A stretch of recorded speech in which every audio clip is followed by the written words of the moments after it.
กองประชุมผู้แทนคณะพรรคหากฐานแผนกศึกษาธิการและกีฬาแขวงหัวพันครั้งที่10ได้จัดขึ้นอย่างเป็นทางการในวันที่10มิถุนายน2025นี้อยู่ที่ห้องประชุมแผนกแผนการและการลงทุนแขวงโดยการเป็นประธานของสหายมนทองเลียนติคุณกรรมการพรรคแขวงเลขาคณะพรรคหากฐานแผนกศึกษาธิการและกีฬาเป็นเกียรติเขาห่วมโดยสหายปริญญาเอกคำแพงใส่สมแพงกรรมการศูนย์กลางพรรคเลขาพรรคแขวงเจ้าแขวงหัวพันมีบรรดาสหายคณะพรรคหากฐานเลขาห้องเลขาคณะหน่วยพรรคที่ขึ้นกับคณะพรรคหากฐานแผนกศึกษาธิการและกีฬาแขกถึกเชิญตลอดหอดผู้แทนสมบูรณ์เข้าห่วมสหายลินอานงทองคำมีห้องเลขาคณะพรรคหากฐานแผนกศึกษาธิการและกีฬาได้ขึ้นพานบทรายงานการเมืองทั้งสองภาคซึ่งได้ยกให้เห็นด่านดีผลงานด่านอ่อนขอคงข้างและบทเรียนทดถอนใดในตลอดระยะ5 ปีผ่านมาคณะพรรคหากฐานแผนกศึกษาธิการและกีฬาได้เอาใจใส่นำพา4นำจัดตั้งฝันขยายมติกองประชุมใหญ่ครั้งที่11ของพรรคมติ10ขององค์คณะพรรคแขวงมติกองประชุมใหญ่ครั้งที่9ของหากฐานพรรคแผนกศึกษาธิการและกีฬาโดยเฉพาะเมียนการจัดตั้งปฏิบัติบรรดาขาดหมายด้านการพัฒนาในขอบเขตแขนงการศึกษาและกีฬาเฮ็ดให้เวียกงานการศึกษาและกีฬาทั่วแขวงหัวพันมีการขยายตัวในด่านปริมาณและคุณภาพพื้นฐานโครงหลังการศึกษาได้รับการปรับปรุงดีขึ้นพร้อมเดียวกันนั้นผู้บริหารการศึกษาและกีฬาได้เอาใจใส่นำพา4นำติดตามสุกยู่การเรียนการสอนของครูและนักเรียนครูอาจารย์ทุกสั้นก็ได้เอาใจใส่ขึ้นห้องศิษย์สอนนักเรียนเป็นปกติ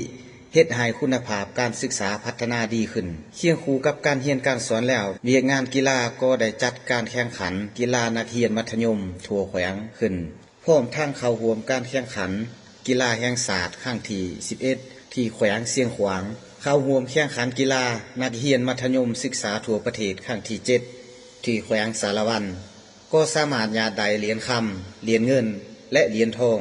มาให้แขวงหัวพันเวียกงานศิลปะวรรณคดีก็ได้จัดงานประกวดขึ้นในทั่วแขวงทุกโรงเรียนได้เป็นเจ้าการโฆษณาผลหายของยาเสพติด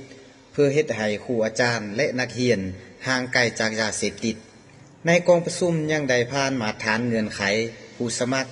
เข้าในคณะพรรคหากฐานสุดใหม่และมติของคณะประจำพรรคแขวงว่าโดยการอนุมัติรายชื่อผู้สมัครเลือกตั้งเขาเป็นคณะพรรคสุดใหม่ซึ่งมีผู้สมัครเลือกตั้ง9สหายเลือกเอา7สหายพร้อมนั่นบรรดาสหายผู้แทนกองประชุมใหญ่ได้ใช้สิทธิประชาธิปไตยป้อนบัตรคัดเลือกเอา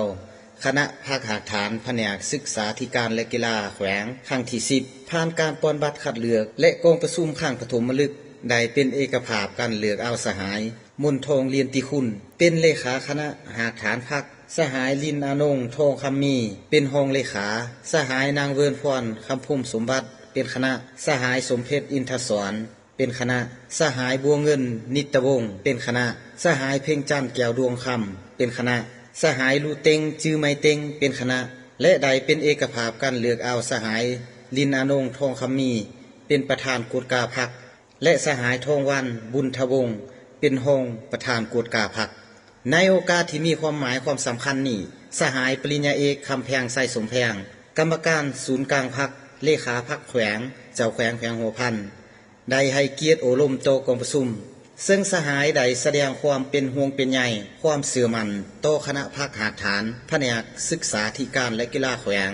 ในการนำพา4นำเวียกงานการศึกษาในทั่วแขวงเคลื่อนไหวตามพระบทบาทหน้าที่การเมืองที่ได้รับการมอบหมายคำโอลมของสหายยังเป็นทิศ4นำเป็นบอนเองทั้งเป็นการมอบหมายหน้าที่ให้คณะพรรคหากฐานแผนกศึกษาธิการและกีฬาแขวงในการนำพา4นำจัดตั้งปฏิบัติทิศทางหน้าที่จุดสุมใน5 ปีต่อหน้าให้ประสบผลสำเร็จตามระดับขาดหมายตำรวจสืบสวนสอบสวนของตำรวจลาวมีบทบาทเลื่อมใสดังดาว